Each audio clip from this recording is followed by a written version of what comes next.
Breaking news చూస్తున్నాం. CM Revanth Reddy రేపు ఢిల్లీకి వెళ్లనున్నారు. ఏఐసీసీ ఎలక్షన్ కమిటీ భేటీలో రేవంత్ రెడ్డి పాల్గొననున్నారు. సమావేశం అనంతరం ఎంపీ క్యాండిడేట్లపై స్పష్టత ఇచ్చే ఛాన్స్ ఉన్నట్లు తెలుస్తోంది. ఇక ఏఐసీసీ ఆమోదంతో రేపు సాయంత్రం లేదా ఎల్లుండి కాంగ్రెస్ ఎంపీ అభ్యర్థులు ప్రకటించే ఛాన్స్ ఉందని హస్తం నేతలు గుసగుసలాడుతున్నారు.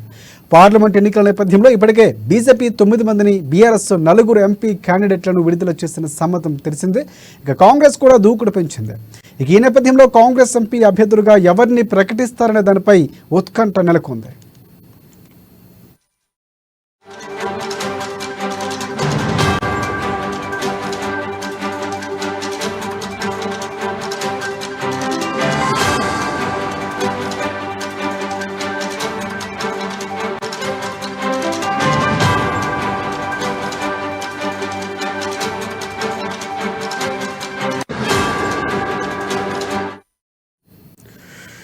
బ్రేకింగ్ న్యూస్ చూస్తున్నాం. సీఎం రేవంత్ రెడ్డి రేపు ఢిల్లీ వెళ్లనున్నారు. ఏఐసీసీ ఎలక్షన్ కమిటీ భేటీలో రేవంత్ రెడ్డి పాల్గొననున్నారు. సమావేశం అనంతరం ఎంపీ క్యాండిడేట్లపై స్పష్టత వచ్చే ఛాన్స్ ఉన్నట్లు తెలుస్తోంది. ఇక ఏఐసీసీ ఆమోదంతో రేపు సాయంత్రం లేదా ఎల్లుండి కాంగ్రెస్ ఎంపీ అభ్యర్థులు ప్రకటించే ఛాన్స్ ఉందని హస్తం నేతలు గుసగుసలాడుతున్నారు.